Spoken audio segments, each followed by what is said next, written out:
এত সুন্দর লাল রঙের একটা ব্রেড যদি আমি কাউকে দেই, আমার মনে হয় সে খাবে না।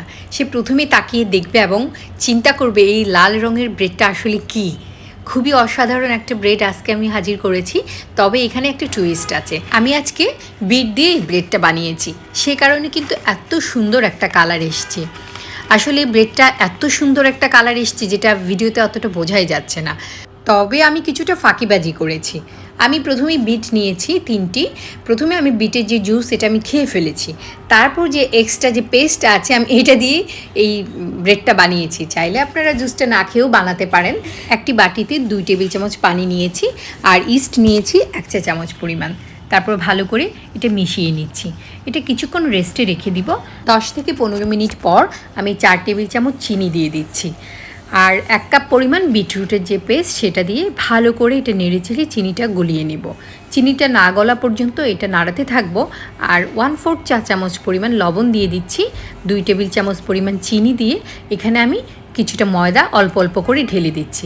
আমি এখানে ময়দা ব্যবহার করছি 1/4 কাপ পরিমাণ। বিট পেস্টে যদি পানির পরিমাণটা বেশি থাকে তাহলে ময়দাটাও একটু বেশি লাগবে, সেটা আপনারা বুঝে নিতে পারেন। আমি এটাকে কিছুক্ষণ রেস্টের জন্য রেখে দিয়েছিলাম 1 ঘন্টার মতো। তারপর অল্প একটু ময়দা ছড়িয়ে দিয়ে এটাকে ভালো করে মথে নিব। মথার টেকনিকটা হচ্ছে এরকম, কিছুটা ময়দা দিব যেহেতু এটা খুব সফট, হাতে লেগে যাবে। কিন্তু ময়দা এবং কিছুটা তেল ব্যবহার করে যখন এটাকে এইভাবে টেনে টেনে এটাকে মথতে থাকবো, এক পর্যায়ে আর হাতে লাগবে না, খুব ভালোভাবে এটা যথেষ্ট পরিমাণ ড্রাই হয়ে যাবে। এবার আমি অর্ধেকটা ডোকে একটু ব্রেডের শেপ দিয়ে দিব আর বাকি অর্ধেকটা অন্যভাবে একটু অন্যরকম শেপ করব। ব্রেডের শেপ দেওয়ার জন্য প্রথমে একটু ছড়িয়ে নিয়েছি হাত দিয়ে, তারপর এভাবে ভাঁজ করে নিয়েছি। এভাবে ভাঁজ করে দিলে ব্রেডটা কিন্তু দেখতে বেশ ভালো লাগবে। এবার আমি একটা পাউন্ড কেকের মোল্ড নিয়েছি, সেটাতে একটা কাগজ বিছিয়ে কিছুটা তেল ব্রাশ করে নিয়েছি।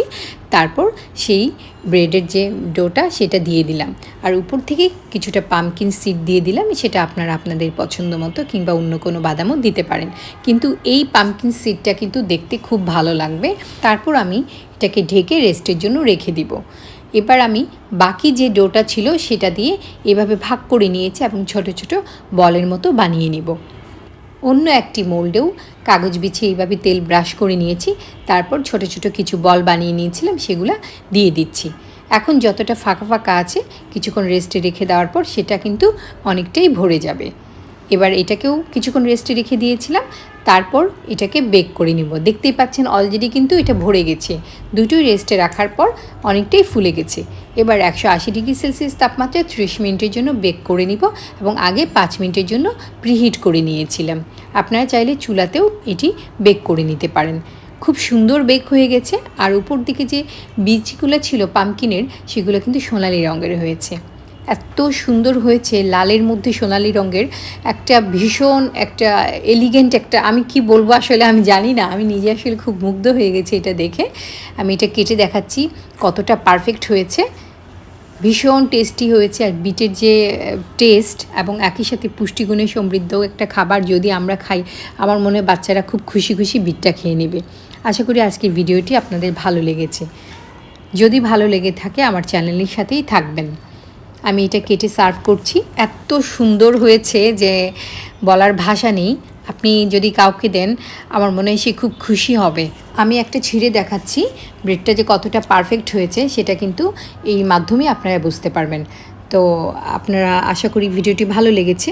খাবেন যখন ভালো চাই খান, রান্না হোক আর এই মাধ্যম। আল্লাহ হাফেজ। একসাথে